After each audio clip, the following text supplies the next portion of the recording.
chiffre d'affaires réalisé par magasin. Ok, je sélectionne, je fais somme si, puisque c'est avec une condition. Et non, pas une condition, avec deux conditions. Je vais vous dire. Alors ici, c'est pas une seule condition, c'est deux conditions. Ok. Alors ici, on va chercher le chiffre d'affaires réalisé par magasin et par type de produit. Donc, je dois trouver le chiffre d'affaires réalisé par le type de produit et donc par magasin. Ok, donc ça fait deux conditions. Donc, la fonction somme pour additionner avec plusieurs conditions, c'est somme séquence. Ok, alors cette fois-ci, c'est la plage somme. Donc, cette plage.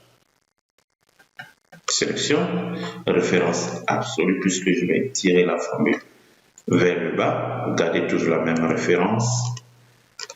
Maintenant, on va parler du critère 1. Le critère 1, c'est le type de produit. Donc, je vais sélectionner la plage type de produit. Et si vous avez remarqué, attention, je vais mal sélectionner, place là. Qu'est-ce qui se passe ici? Ok, c'est bon. Si vous avez remarqué, regardez, si vous avez bien remarqué, H2, H47, C2, C47, c'est la même longueur de sélection. Donc, mes formules dans toute la fonction. Ok? Alors, maintenant, le plage critère 1, le critère ici, c'est le produit. Je passe au suivant, point virgule. Plage critère 2, magasin, le type de magasin. Référence absolue, puisque je vais garder la même référence dans toute ma formule. Alors, le critère 2, ici, c'est magasin. Alors, magasin, quand je vais tirer la formule vers le bas, je vais garder toujours la même cellule.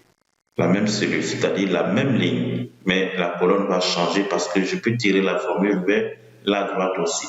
Donc, ici, je vais figer que la ligne, mais la colonne ne va pas changer. Ok, donc je serre le dos là, ici au niveau de la ligne pour figer la ligne. Ok, c'est bon, je ferme la parenthèse, je valide. Non, je vais valider par contrôle, mais bon, c'est pas grave. Et vous voyez, c'est automatisé, il garde toujours la même référence.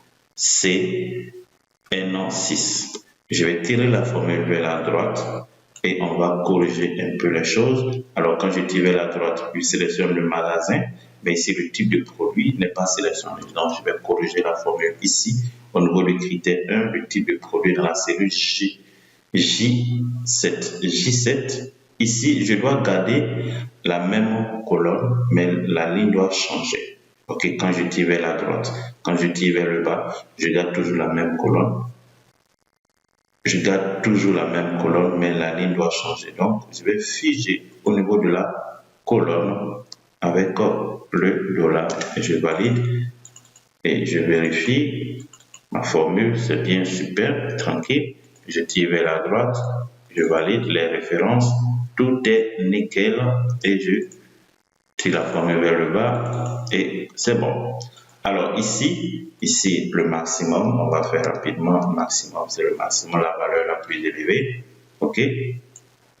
Donc, on va tirer tout ça rapidement. Ici, on sélectionne la plage. On va faire le minimum. Ok, la valeur faible. On ferme, contrôle entrée. Ici, la moyenne. Ok, on sélectionne tout. On tape moyenne.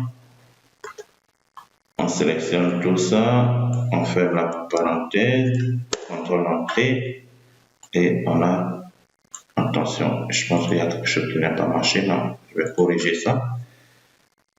Ah, ok, il n'y a pas de valeur.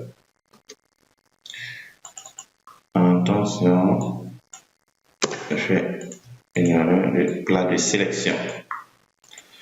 Alors, on continue ici.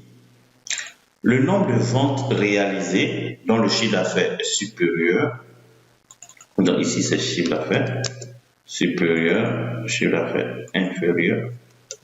Donc le nombre de ventes réalisées dont le chiffre d'affaires est supérieur ou égal à 15 000. Et ici, le nombre de ventes réalisées dont le chiffre d'affaires est inférieur à 8500. Ici, on est en train de compter le nombre de ventes réalisées dont le chiffre d'affaires est supérieur ou égal à 1500. Donc, on fait du comptage dans NB avec plusieurs conditions parce qu'on va chercher le chiffre d'affaires supérieur ou égal à 15 000 par type de produit. Donc, ça fait deux conditions. Donc, deux conditions de comptage, c'est NB.SIANS. OK. La plage de critères. Ici, je parle par le type de produit. Je vais figer également. Alors, la plage de critère 1, c'est le type de produit.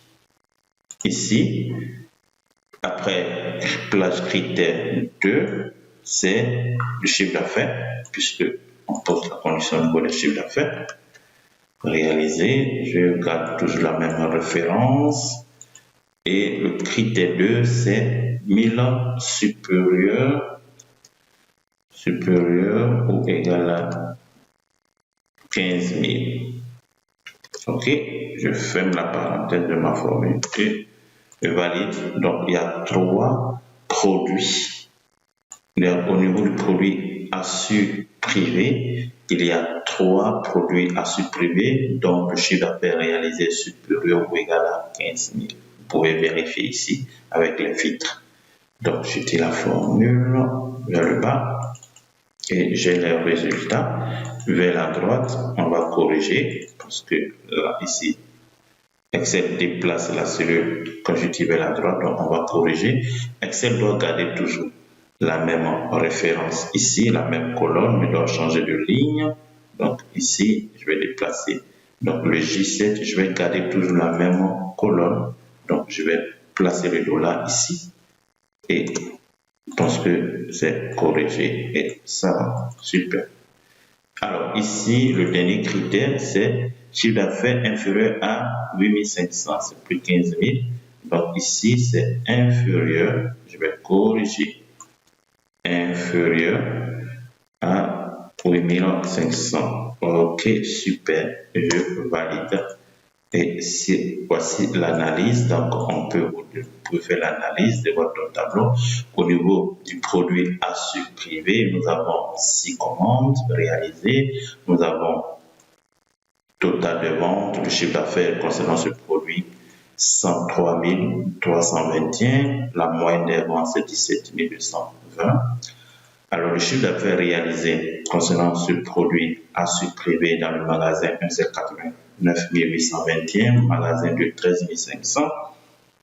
Le nombre de commandes réalisées dans le chiffre d'affaires de ce produit assu privé supérieur à 15 000, c'est 3 produits pour 3 assu privés et inférieur à 8 500, c'est un seul produit assu privé. Voici l'analyse de votre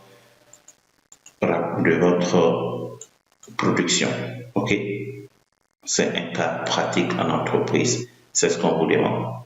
Merci.